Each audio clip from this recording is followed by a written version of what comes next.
So the Biden administration now is offering something called temporary protected status to Ukrainians who'd been living here in the U.S. without legal status. So what does this mean, right? Put this into concrete terms.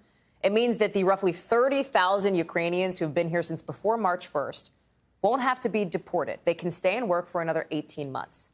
And while some advocacy groups are applauding that move, some are also wondering why the U.S. has not moved as fast for people here from non-European countries when they've been basically begging for this exact same status for months.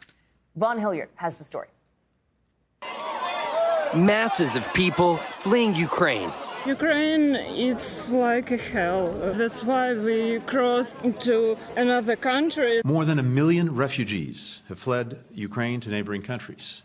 But what exactly is the U.S. prepared to actually do for those fleeing Russia's persecution in their home country? Given the bipartisan support for Ukrainians, I think this is an opportunity to actually rebuild that pipeline.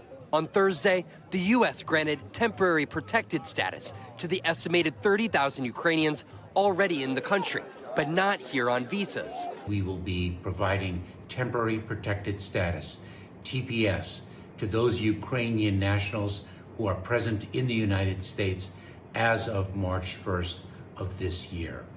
But the U.S. has not offered a special path for current Ukrainians to come to the U.S. as refugees. Instead, the U.S. has sent millions of dollars in aid, food, healthcare supplies, blankets, and deployed a disaster relief team to the region. We're providing support to the Ukrainians in their fight for freedom. Military assistance, economic assistance, humanitarian assistance. But this places the U.S.'s policy toward refugees and asylum seekers under scrutiny again.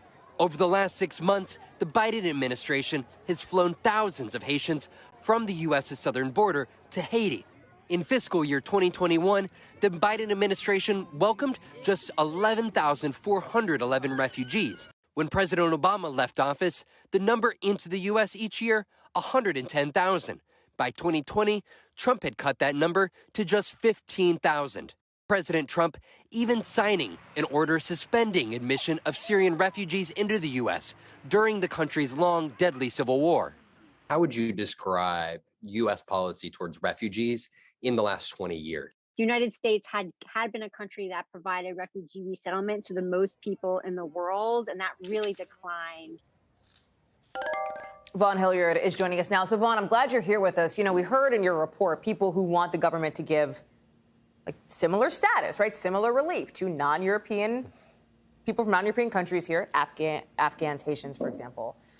Right. What is your sense, based on the reporting that you've done on this issue, that the needle's going to move on that front, given what we just saw with Ukrainians? Right. I think, Hallie, that the refugee advocates who have talked to hope that this propels the Biden administration, the agencies that largely view refugee programs within the government largely being crippled, especially over the course of the Trump years in which services dwindled. They hope that this helps propel those agencies and that effort to really not only take a hard look at what the U.S. can provide for Ukrainian refugees potentially, but also when we're talking about Haitian migrants, when we're talking about other individuals from Latin America here. And actually, just this afternoon, Hallie, there was breaking news in just the last couple of hours. The U.S. Court of Appeals actually ruled that there's this public health federal law, Title 42, which the Biden administration had used over the course of the last year to justify turning away a large number of those migrants who were arriving to the U.S. southern border around the pandemic, essentially claiming to minimize the spread of a communicable disease here. But now with that ruling, which makes it more difficult for the Biden administration to turn individuals away at the U.S. southern border using the pandemic as a justification, the hope is that not only here with potentially these Ukrainian refugees that could come to the United States, but also those seeking asylum here at the U.S. border, that this process will increase now that this is a greater focus for the American public. Vaughn Hilliard, live for us on this. Vaughn, thank you. Thanks for watching our YouTube channel. Follow today's top stories and breaking news by downloading the NBC News app.